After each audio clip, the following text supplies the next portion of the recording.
no Desinformando de hoje, quando tem Bolsonaro, já sabe, tem fake news, inclusive contra ele. No S Informa, vamos falar sobre inteligência artificial e o jornalismo. Aí no Fake Old, claro, vamos resgatar histórias sobre Tiradentes. E olha, no Pré-Verdades, nós vamos estar falando sobre como se prevenir algo que vem quente aí, viu? Fica ligado, estamos chegando.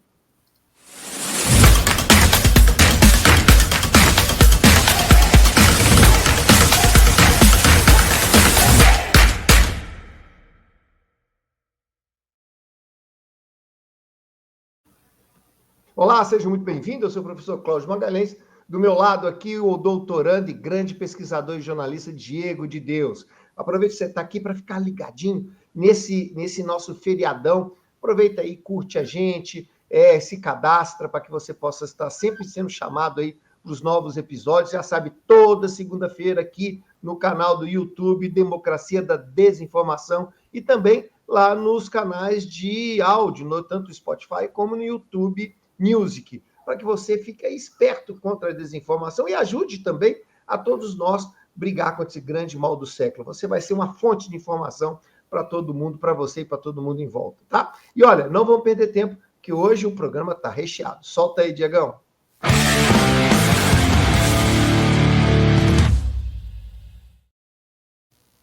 Diego, quer dizer que a ruim da semana dessa vez deu ruim também para o Bolsonaro, que é um conhecido, uma conhecida fonte de desinformação? Pois é, professor, uma ótima semana para você e para todos que nos acompanham.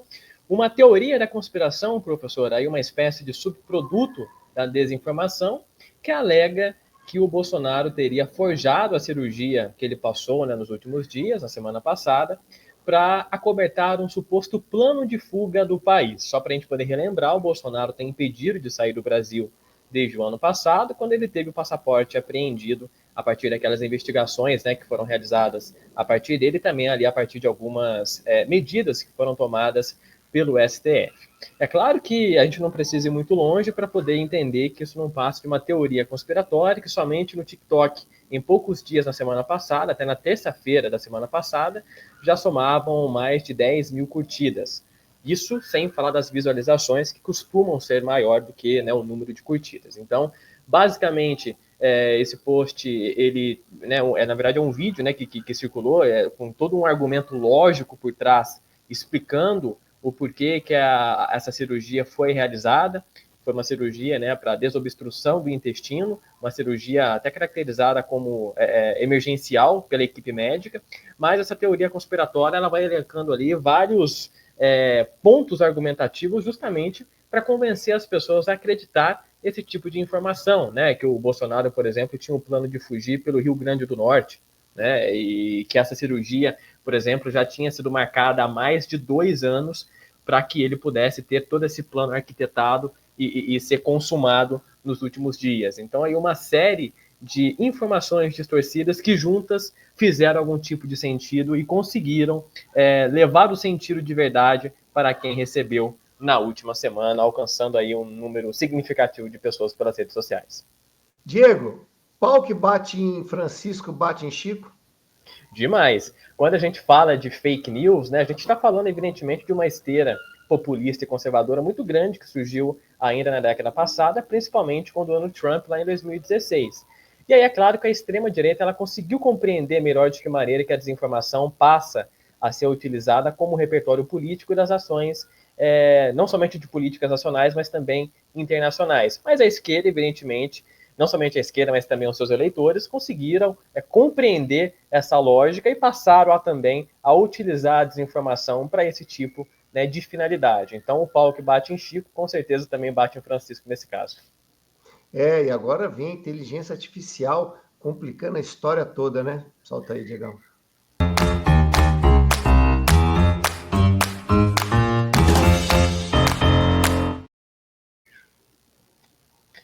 Um dia a gente tem que falar um pouco mais sobre a inteligência artificial no programa todo, né? Está mudando toda essa história, como você vem sempre alertando lá das deepfakes, que já são essa história. A gente percebe hoje, inclusive, que as questões de segurança têm batido muito nisso. Alguns países, inclusive, estão proibindo o reconhecimento facial, exatamente porque sabe que é uma porta de entrada para senhas, etc. Né? Muitas organizações não estão usando mais isso, porque uma coisa é você perder a senha ou alguém roubar, você vai lá e troca. Mas você roubar uma face e usar ela é difícil, né? Você vai botar o que no lugar? Então, você já tem alertado como é que a inteligência artificial tem trabalhado para isso. Mas não é só você não, né? Já tem uma galera na academia que está estudando sobre isso, não é isso, Diego? Exatamente, professor, e dessa vez um texto que está dentro desse livro, Pensar a Inteligência Artificial, Cultura de Plataforma e Desafios à Criticidade, que foi organizado pelo pessoal do selo PPG-Com, da UFMG, né, o professor Daniel Melo Ribeiro, também a professora Janel Zamora, e o texto que a gente traz especificamente hoje aqui para nós, vale lembrar que é um livro de acesso gratuito, tá? É um texto da professora Lúcia Santaella, né, uma papisa aí da semiótica brasileira e da comunicação como um todo, estudos também de linguísticas e tudo mais, que vai discutir, professor, o impacto da inteligência artificial no próprio jornalismo, que tem sido também material de debate tenso, inclusive, nesse contexto contemporâneo, pensando a IA. Primeiro porque a gente precisa sempre ter muito bem delimitado até onde que vai o papel ético do jornalismo, do jornalista para a utilização ética de uma ferramenta como a IA. Né? Notícias realmente estão sendo produzidas pelos jornalistas, ou essas notícias estão sendo produzidas integralmente por meio de recursos da IA. E aí o que a Lúcia Santaella vai defender nesse texto, professor, que eu achei muito interessante, é nenhuma coisa nem outra.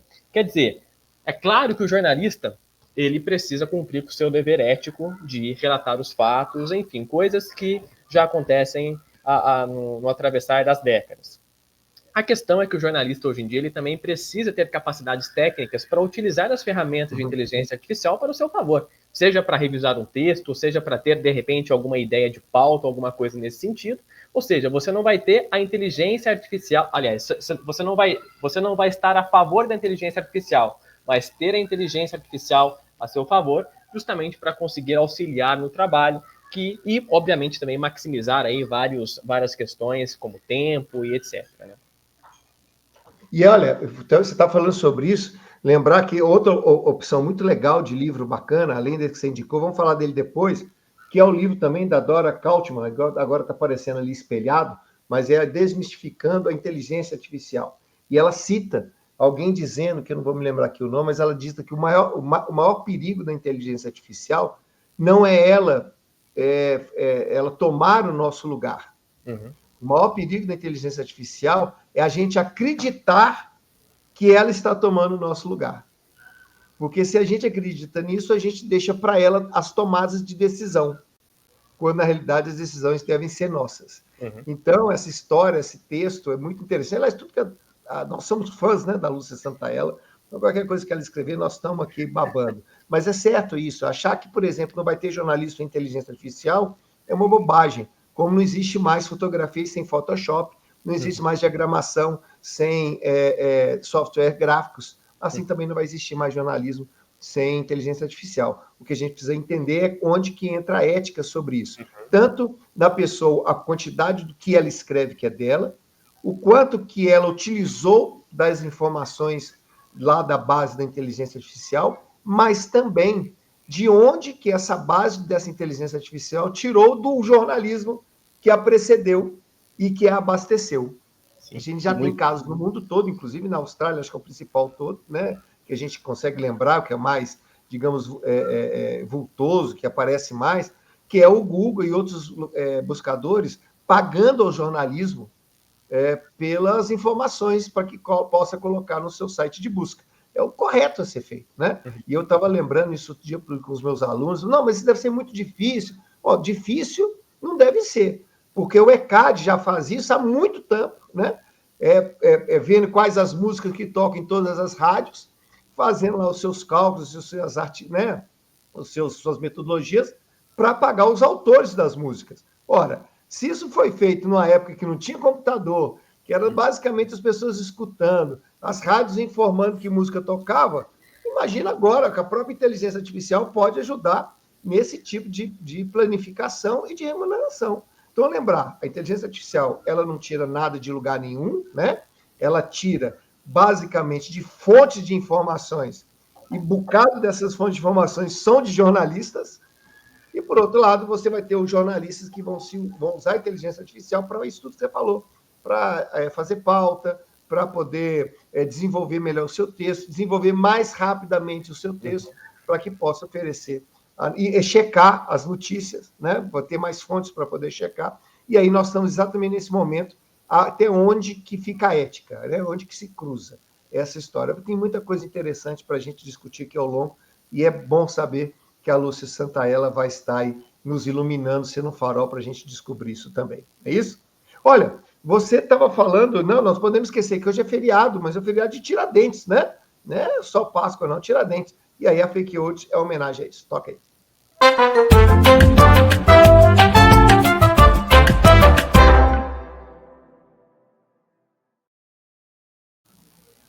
Diegão, o Fake Old hoje é aquela clássica imagem do Tiradentes que povoou todos os nossos cadernos de história, que é o quadro Cristo, deixa eu pegar o nome direito, Supliciado.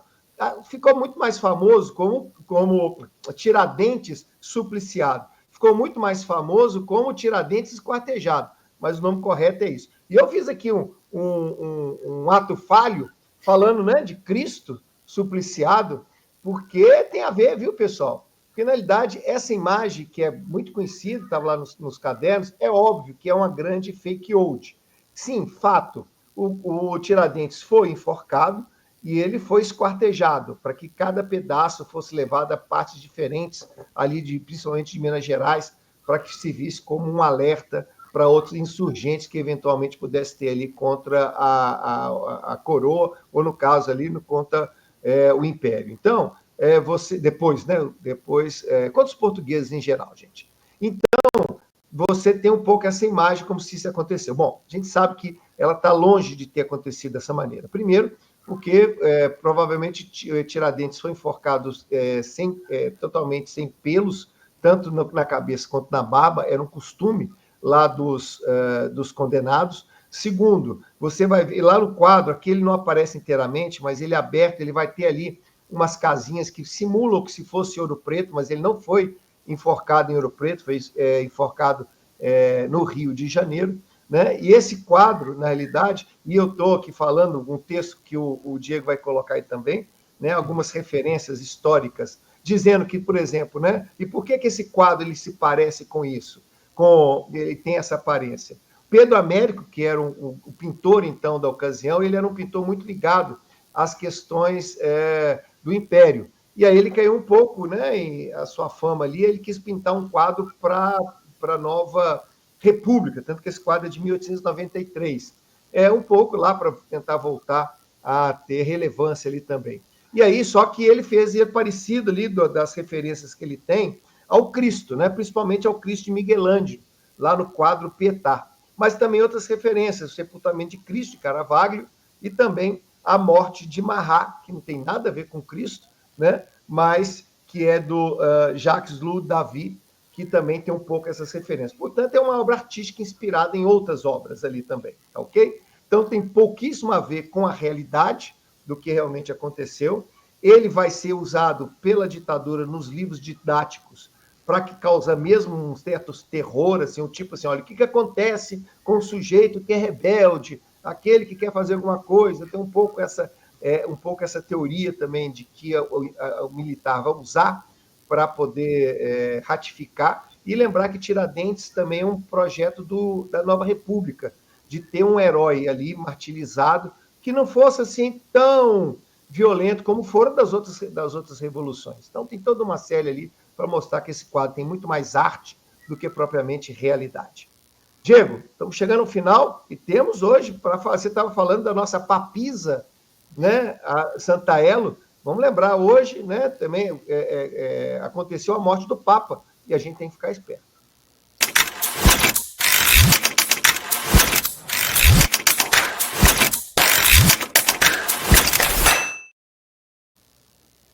Papa Francisco morreu e, na realidade, a gente está aqui ansioso, preocupado, não com o novo Papa, viu, pessoal? Nós estamos preocupados com o que vai vir aí, uma avalanche de fake news.